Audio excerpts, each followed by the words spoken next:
Everybody, thanks for listening. I'm Jenny. I'm a life coach, and today I'm talking about strategies to help empaths and INFJs finally find love.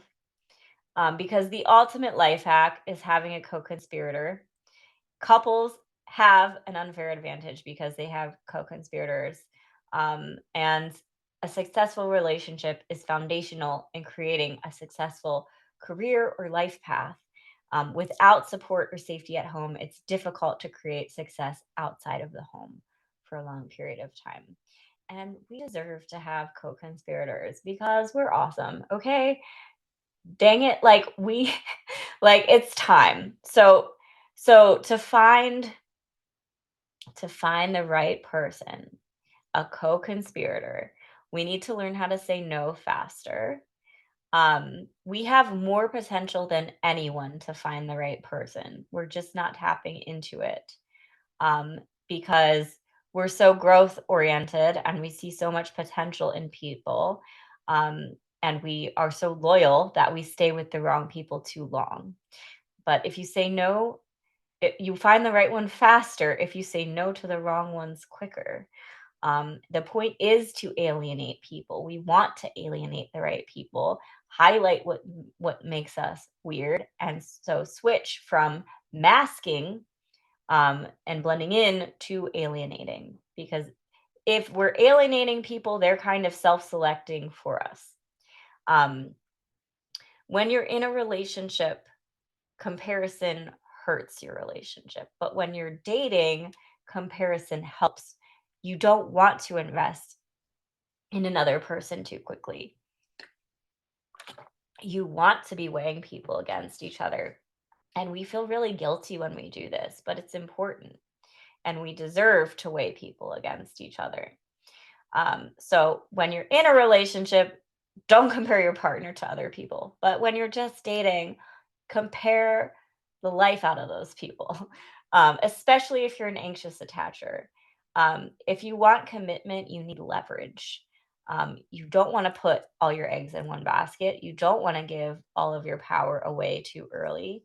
Um, the grass is greenest where you water it, but that's once you're in a committed relationship, not before you get there. Um, Dating is a game. It's a game, and empaths hate the game.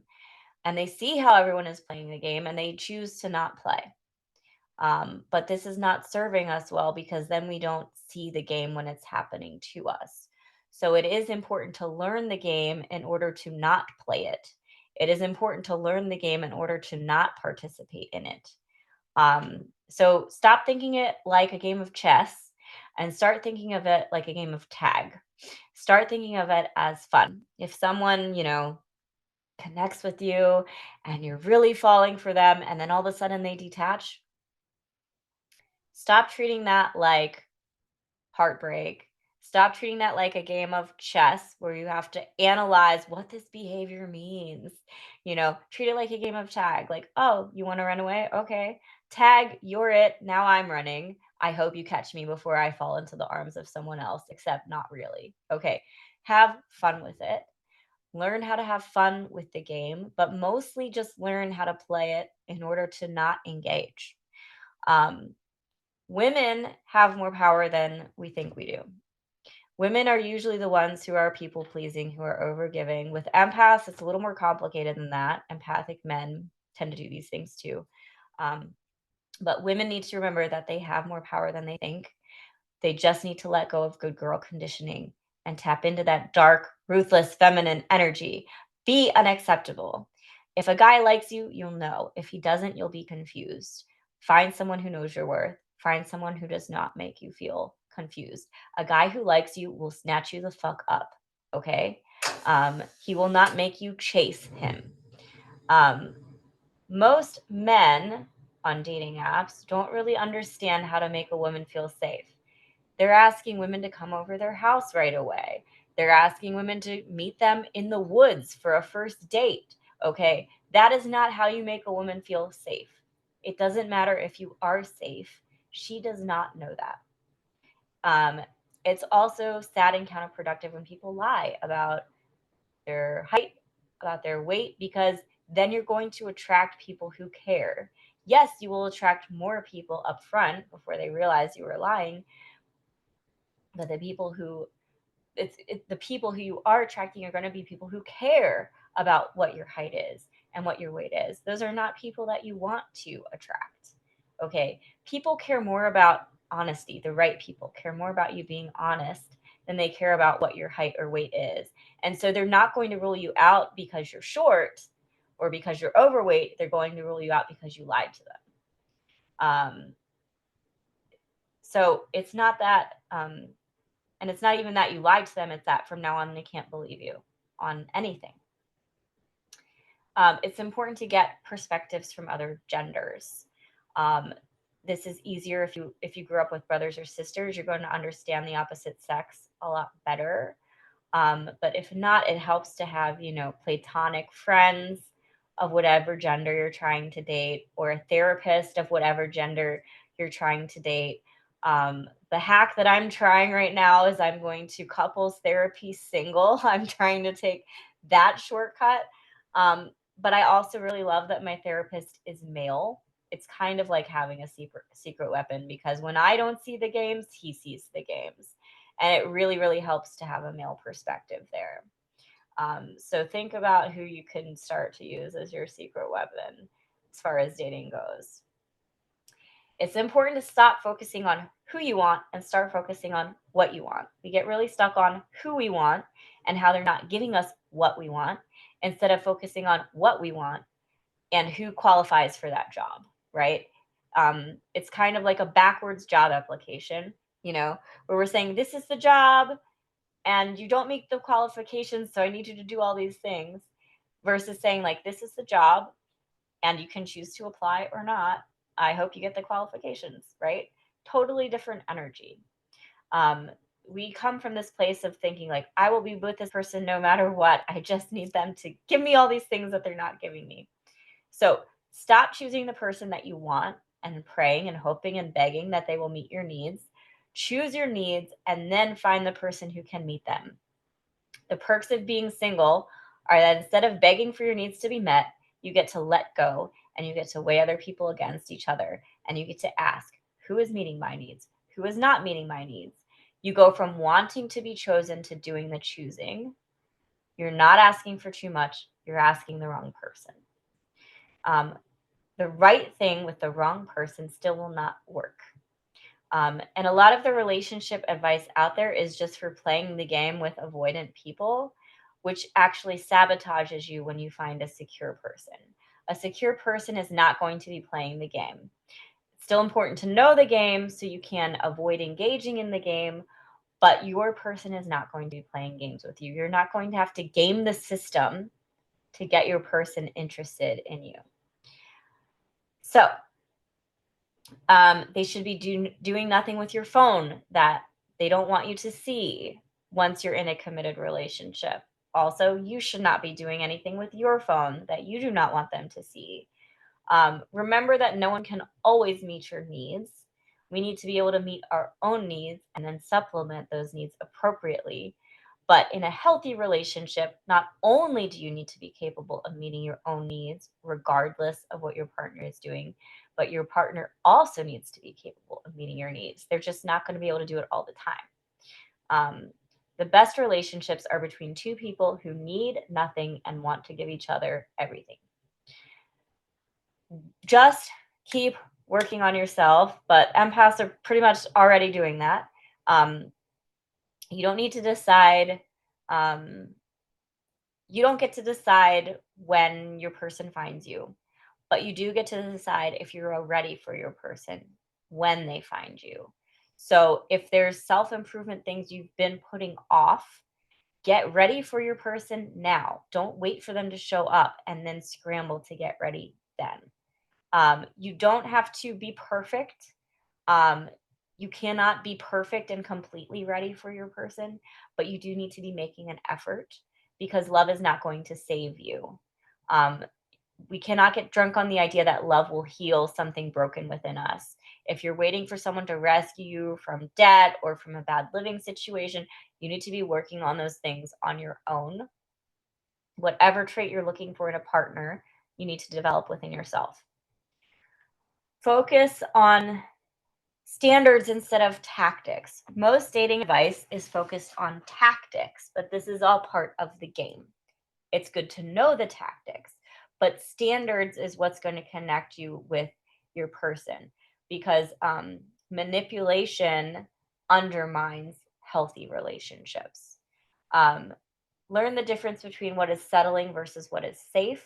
The more you heal, the more you will be able to discern between what is settling and what is safe. Um, I'm going to be old school and say wait to have sex because sex bonds you to the wrong people. It bonds you to people too quickly. Sex is sacred. You need to treat your body like it is sacred. You need to be discerning with who you share your body with. Um, Wait, I'd say at least 2 months to have sex if you can help it. Because then you're going to have all these complicated bonding hormones happening that are going to confuse you. They're going to cloud your judgment on who is actually the right choice for you. Porn is also going to cloud your judgment. You don't have to stop watching porn, but you will have a healthier relationship if you minimize it as much as you can. Um, we are empaths. We have big porous energy fields. We have to be careful about who we're letting into those energy fields. So don't let dusty people into your energy field, especially as far as sex goes. Um, Most of us at this point have had such bad luck with relationships that we have become very cynical, but that's also not the best place to be dating from. But you cannot just will yourself out of cynicism. It's kind of like a moat, and the only way out is through. And so, if you feel guilty or frustrated with your own cynicism, practice just allowing yourself to consume cynicism like it's a junk food and just eat so much of it that you're sick of it. The only way out of cynicism is through. And you can't get through if you're resisting it or if you're trying to resist feeling cynical. Um, Lean into the misery. And then, the cliche is that you find your person when you're not looking, when you finally given up. And to get to that point, you have to lean into the misery, lean into the cynicism, eat them like junk food until you're sick of them so you can get to the point of giving up faster. Learn to enjoy being single faster. Um, it's like you have this pile of cynicism and you don't get to enjoy being single until the pile is gone. So you have to consume the pile to get rid of the pile. Um, Learn how to have fun with expectations, learn how to have strong boundaries, to trust yourself, to have higher self esteem. This all comes once you reach the bottom of the cynicism pile. Um, Tapping into your rock star or rolling stone energy, just taking casual dating less seriously. Um, the thing is, I think I think a lot of empaths, we love so deeply and we want to share that love and we love connecting to people. And so when we're alone, we feel very negative about it. We're just a state that we want to be out of. But the thing is we give so much to the people that we love. We care so deeply for the people that we love. We would go to war for the people that we love. We would find the cure for cancer for the people that we love. And if you don't have anyone to love, that is a rare and unique opportunity to take a vacation from caring about other people. So start to see it as a vacation. Start to see it as something positive. Um, Focus on the negative. If you're stuck on other people, well, now I don't have to deal with their annoying sleep schedule. Now I don't have to deal with their gross roommate. Okay, we tend to ruminate on the positive things that we miss about people, and we forget about the negative things that actually came with that reality. So if you're struggling to get over someone, focus on the negative things about that person.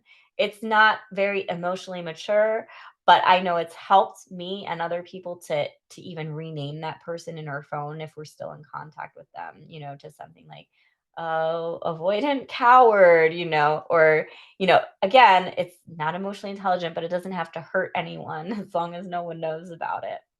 Um, Give people enough rope to hang themselves. This is a really morbid metaphor. I'm sorry for that. But what I mean is don't micromanage people. If you micromanage people, you will never know if they're trustworthy, and that's important information.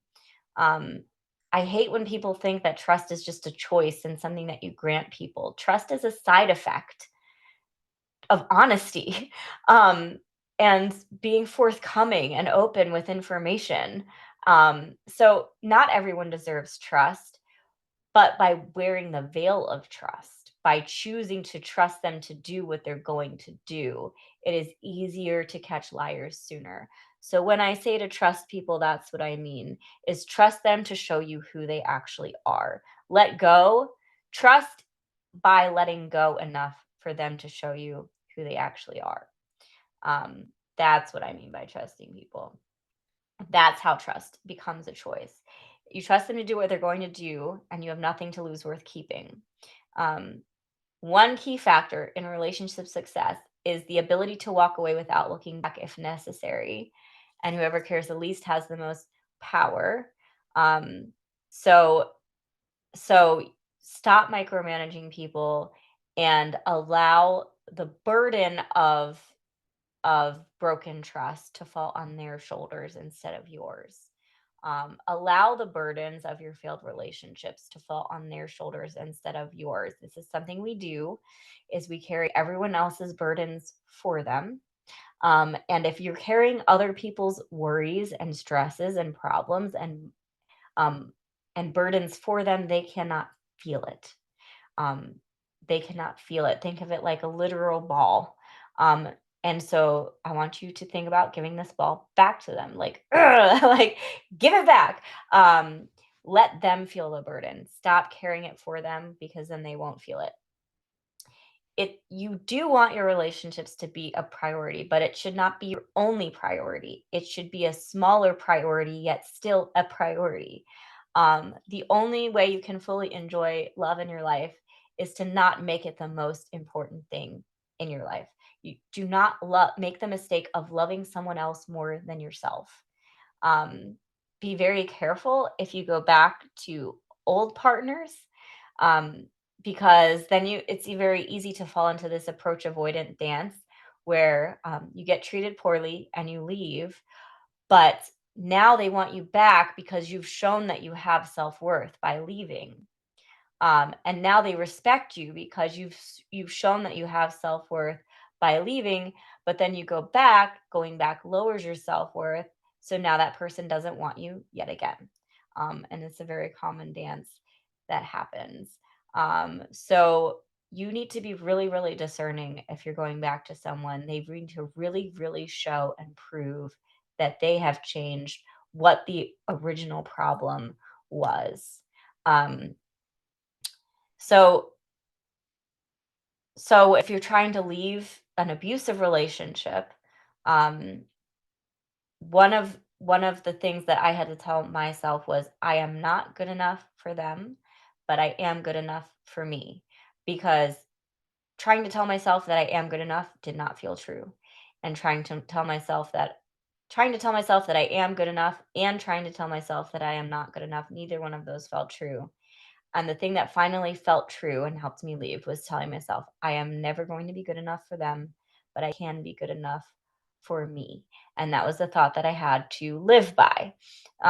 So adopt that if you find it helpful. Everyone in relationships fights. It's common for avoidant people to see a fight as proof that the relationship should not exist. But fights are opportunities to solve a problem. And the real question is, how do you repair after a fight? Can you be conscious and kind to your partner's nervous system? Um, l- my favorite love language is when everyone understands each other's trauma. And you can't do that if criticism, contempt, defensiveness, stonewalling, lack of trust, or lack of respect is in the way. So those are the things that are going to decide if your fights are healthy and repairable or not. Focus on I statements. I feel this way. I feel bothered when. And if your partner is in a reaction, can you just bear witness to it? Can you just hold space for it without taking it personally? It's important to validate intent and effect equally, right? Like, don't accuse them of having a certain intent, but you can tell them what their effect was. Don't treat it like a competition. It's not about agreeing, it's about understanding. Um, Focus on giving your partner something they can fix. Focus on what you do want instead of what you don't want. If you tell your partner what you didn't like about what they did, it can be hard for them to know what to do instead. It's helpful to focus on what you want instead. Um, Throw the ball so your partner can catch it. Do they care about your feelings? Um, Try to remember and remind yourself that they care about your feelings if that is something that they have shown you. It's a dance between being hard and being soft. It's a dance between being forgiving and having strong boundaries. It's a dance between being understanding and um, having limits on what you will accept. 69% of relationship conflict is unsolvable. So if you want a healthy relationship, and you want to be happy, you have to give up being right. You have to give up being right and needing things to be solvable all the time. According to the Gottmans, who are famous couples therapists, you need 5 positive interactions for every negative interaction, or your relationship will start to become doomed. Um, it's important to forgive, to release resentment. There are times when you will question the relationship. There will be times when you won't like each other, but you have to come back together enough times to build trust over and over and over again. You have to keep turning towards instead of away from your partner. Again, if you're with the wrong partner or if you're with someone toxic, it doesn't matter how many times you forgive, how many times you turn towards them. So picking the right person is important here, and then also doing the right things are is equally important. um, Not fighting in relationships is actually a problem. It's a sign of apathy. It's a sign the person is checked out. Um, so so it's a balance between unhealthy fighting, healthy fighting, never fighting, right? Healthy fighting is what you're looking for. Fights are opportunities to solve problems. Remember that another person's inability to love you is a reflection of them and not your worth as a person. And if you want a partner, don't look for love specifically, look for trust and respect, because how well someone treats you matters more than how much someone loves you, especially if you have relational trauma. Love is not going to feel, um, what feels like love to you is not necessarily going to be healthy. So instead of focusing on love, focus on trust and respect. If you know your triggers, if you're working on yourself and you forgive yourself every day, the right people will start to show up in your life. And when they do, you'll be in the space, not to push them away or expect them to fix you. So remember, remember all of this and inhabit it as much as you can. Do not love anyone more than you love yourself. This is hard for extroverted feelers. This is hard for empaths. We're always putting everyone else's needs first. But the better that you love yourself, the better someone else can love you. Um, Keys to successful relationship are strong boundaries, especially with family members, being friends first. You've been through dark times, you let each other be yourselves, you can have difficult conversations.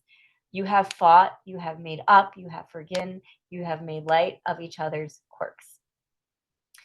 If you're in a bad relationship and you're having trouble leaving, remember that you are not the enemy. Allow yourself to lose all hope over and over again, as many times as it takes. Take exceptional care of yourself. Pamper yourself. Do as much self care as you possibly can. Focus on their flaws. Stay in a supportive environment. Ask your friends that you trust for reality checks. Remember that pain is temporary. Release the shame and forgive yourself if you go back. Give yourself at least 1 or 2 months. before you reevaluate. If you can get through the first 1 or 2 months, things will start to feel a lot more clear, and you'll have a lot more clarity on what exactly is happening, what exactly do you want and need, what kind of communication do you want to have or not have with them. Just trust that after the first 1 or 2 months, it will be way easier and you'll have way more clarity, and you can make your permanent decisions after 1 or 2 months if you're not ready to make them now. When you can't heal the person that you want to heal, when you can't heal the person that you want to heal and have a relationship with, give it to the people who do want it, and just hope and pray that someone else is doing the same for our person. We cannot heal our people. We cannot heal our partners. So when you can't heal the person that you want to heal, give your gift to the people who do want it and hope and pray that someone else is doing the same for your person. Don't be a chameleon in your relationships. Be yourself. Stop fixing. You are choosing your home. And if you are choosing your home, right? Like who someone is and how they act, that is your home. And if you don't like their home, you don't have to live there with them, right? This is energetically, you are choosing your home, and do not choose a home if you don't enjoy living there with them. Healers need to date protectors, not projects. Use scrutiny. Use scrutiny, like maximum scrutiny, when you're choosing a long-term partner. Like scrutiny as far as like, would they make a good parent? Whether you want to have kids or not, that's a really good measuring stick. Like, would they make a good parent is a really good measuring stick, for how to choose quality partners, hopefully. Focus on what you bring to the table, not just what they bring to the table. What do what do they bring to the table besides making us feel needed? Um, Remember that healthy relationship advice does not work on unhealthy partners. So even if you do everything in your power to fix an unhealthy relationship, you are still only capable of fixing half. If you're dating, try to step into your 20 something energy. 20 somethings are carefree, they have unlimited options. They're not worried about scarcity or a shallow dating pool. That's the energy you want to try to embody, in dating mode. The only way to reap the benefits of that energy is to be living in it. um, Whether it's true or not, believing it is the only way to get to reap. Believing in abundance is the only way to reap the benefits of abundance. Um, it's an energy hack. I don't know how to explain it. Um, you will have better taste in people when you start loving yourself. Adult love is conditional. Unconditional love is for babies and animals. Be willing to walk away if your needs are chronically not being met. Focus on co-creating a new life. Someone who is not going to change for you, but someone who is willing to meet you in the middle, someone who is willing to accept your influence. You also have to be willing to accept their influence. You have to focus on how you can supplement each other's weaknesses instead of battling each other's weaknesses, how you can leverage each other's strengths instead of pitting your strengths against each other. Focus on respect and trust. The only real dating strategy is self improvement. Leave before you resent the person so much that you never want anything to do with them again. Communicate directly. Focus on actions, not words, when you're deciding who to trust. Start to see inconsistency as boring instead of a dopamine hit. Um, and it's actually very simple. This can all be summed up as, do they make you feel the way that you want to feel? Or do they make you feel like an addict just waiting for your next hit of attention? Um, do they decrease your stress or do they add to it? Do they make your confidence go up or do they make your confidence go down? These are our measuring sticks. Okay. So your homework is to meet people in general. It doesn't have to be people you're interested in dating. It doesn't have to be people with potential to be a long term partner. Your homework is just to meet people in general, talk to a stranger, practice extroverting a little bit. It can be as simple as asking the bartender what their name is and saying thank you. Okay. Make it as easy as you need it to be. Could be smiling at someone, right? Just practice meeting people. That is all. Thanks for listening, everybody. I hope this was helpful. If you want coaching or more content, check out the links in the description. Thanks so much. Bye.